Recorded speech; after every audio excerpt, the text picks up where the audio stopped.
Well, hello again. Welcome back to my channel. I hope you're well.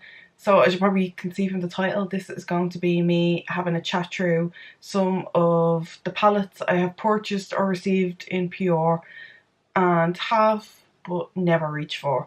I think we all have makeup like this in our collection. I did do a big purge not too long ago and kind of threw out old makeup that I've been hanging on to for nostalgic reasons and got rid of it.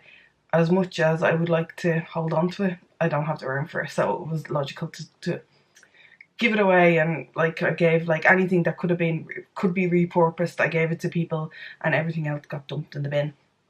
But I still have palettes that I've gotten over the past couple of years or so that I've either spent a lot of money on or are from brands that I like, but I just don't reach for them for one reason or another.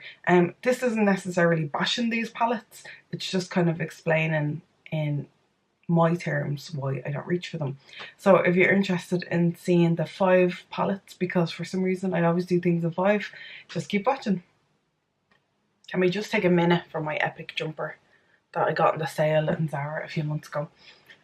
Like, I'm not necessarily a huge fan of Jaws, obviously I've seen it, but I just love this jumper and it's so cozy. Like, it's nearly like wool, and it was in the sale rack for like 20 quid, so it's a bargain and a half, and everybody always comments when I wear it, so you might just see like Jaws written every so often as I move around. But anyway, let's get into the makeup. Okay, which one will we go for first? We'll go for the smallest one first. The first one is the Dolce Vita palette from Charlotte Tilbury.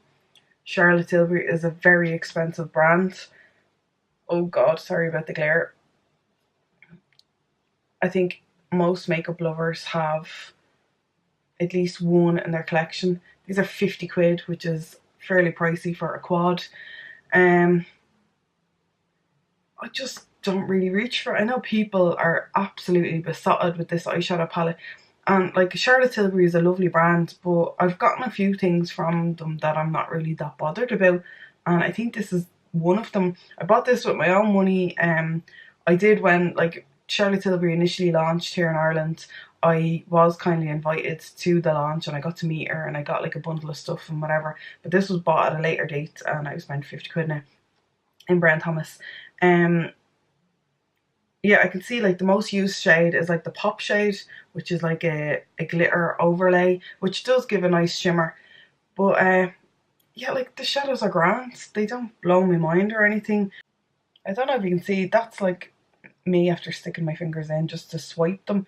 Like, they're kind of powdery. There is fallout, which I don't mind if the shadow blends really well. But I suppose all of these are shimmers. So in order to use this, I have to use another eyeshadow palette. And I just don't reach for it. It's not my favourite. It doesn't perform the best or anything. So, but I did spend 50 quid in this, so it does kind of stay in my collection. And sometimes I might pull it out for like the pop shade to do a bit of shimmer on the top of a makeup look. But generally speaking, I just don't reach for it. The next one again was one that launched with great hype. This is the Becca Jaclyn Hill Champagne Collection Face Palette. I know everybody wanted this when it was first released, and I stepped it into Space & K and bought this. Again, it's a gorgeous palette. Like, the packaging is lovely. The shades look nice in the pan. Like, Becca makes some lovely powders. I have a few of their highlighters that I really, really like. But Champagne Pop is too dark for me, even though I want to love it, and I do have it in single form as well. The other shade, Prosecco Pop, is too gold for me, kind of. And the blush shades just aren't like shades that I gravitate towards. I'm a more corally kind of gal nowadays. But like, the formula is really nice. They apply really well. But I just don't reach for it, and I'm kind of gutted that I invested in it. I think this was about €65 because I just don't use it. I love Becca. Jaclyn Hill, I used to really like her. I'm not as big a fan nowadays, and I probably bought this because I was a big fan at the time, but I definitely don't get my money's worth out of it. I feel like my next choice is kind of controversial because the owner of the brand is kind of controversial, but also because people adore this palette. So this is a Shade and Light Eye Contour palette from Kat Von D. the colours are beautiful in this. They're all matte, and like when I got this I was so excited and I swatched them and they swatched lovely. But I feel like you have to work quite hard for them to work on the eyes. Like I feel like they're super pigmented, but they take a lot of blending and I get bored and I just then use something else rather than using this. Yeah, like I think the shades are great. There's great transition shades, there's warm shades, there's cool tones.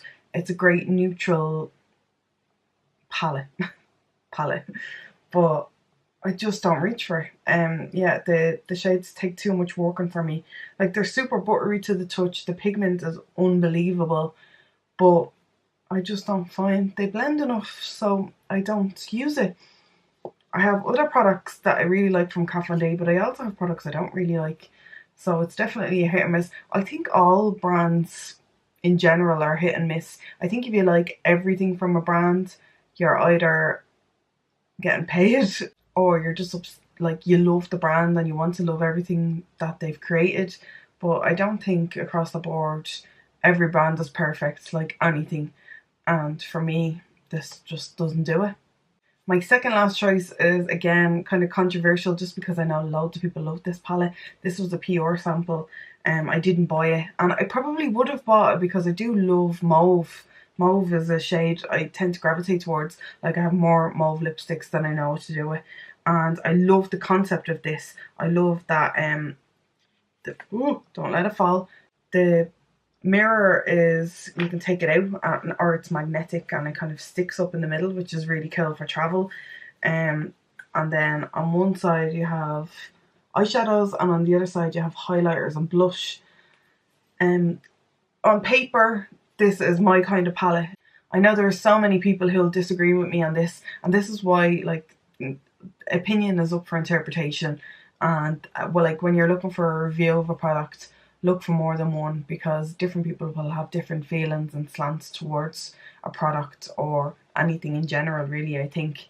I just, yeah, like I find myself blending a lot and I am obsessed with Urban Decay. I've more Urban Decay palettes than any other brand that I own. I nearly went through a phase of collecting them. I had to kind of stop because it was too expensive. And like I don't love everything they create. I didn't like the Urban Decay Smoky palette. I have it, but I don't really like it. And this is one that just I don't gravitate towards. Some of the shadows perform really well, again in my opinion, and some of them don't. And if they're hard to work with in this day and age, I just don't gravitate towards it because there's so many eyeshadow palettes out there, high end and low end, that just like blend in an instant. Like the Urban Decay Heat, for example, that blends beautifully and I love that palette. This, not so much. I just realised on my little rant that I never actually said what this palette is. This is the Backtalk palette from Urban Decay. My last palette going into room 101 is the Zoeva Aristo palette. I think this was part of a collection where they had other products. I just bought this. I had a Brown Thomas voucher, I think.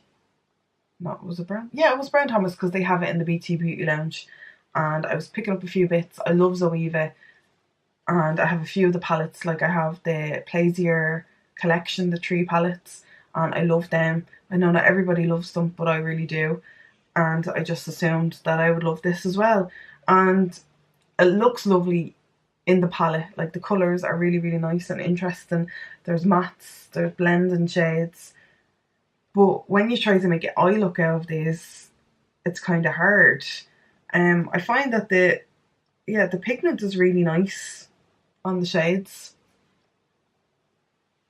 They blend quite nicely as well. But I just find that I would have to incorporate another eyeshadow palette, I think, into this if I wanted to make it work. And for that reason, I think that's why I don't gravitate towards it. Like, do you know what? After pulling it out now, I'm going to put it in my kind of everyday makeup and see if I can. But so far, like, I can see some of these eyeshadows haven't even been touched, which is such a shame. Now, Zoeva is a really affordable brand, but that doesn't make any difference. If you spend your money on something, you want to utilise it. And I haven't with this. So I'm going to make a conscious effort to try and do some makeup looks with this because I'm revisiting, that's a hard word to say, revisiting it now, and the colours are lovely and I want to utilise it. So it's going into my everyday stash to see if I can do some work with it. So you'll see over on my Instagram if that comes to fruition. I feel like this video is just a muddle. My battery died while I was mid-sentence earlier, and then my phone rang just as I was mid-waffle about this Aviva palette. We're going on holidays tomorrow, so everything's a bit all over the place, and I'm trying to pack and all that kind of stuff as well. So I think I got through it, considering all the hurdles I had to go through. But yeah, that's 5 palettes that I have that I don't really reach for. Out of all 5 palettes, they will probably go back to their homes in my IKEA Alex drawer, but I am going to make a conscious effort to use this one because I realised as I was waffling about it, I didn't really have anything to complain about. So I'm going to try and use it and see what happens. So yeah, thanks for getting through my muddle of a video. If you liked it, don't forget to give it a thumbs up and subscribe to my channel. I try to make a video every week, and I always make a corresponding blog post as well over on beautynook.ie, so that there's like pictures and more explanation. I'm a much better writer than I am speaker. I get muddled up a lot. That makes me sound like I'm a great writer. I'm not. I do it for fun, but I like writing, and it's like much easier to write things down than say them out loud for me anyway.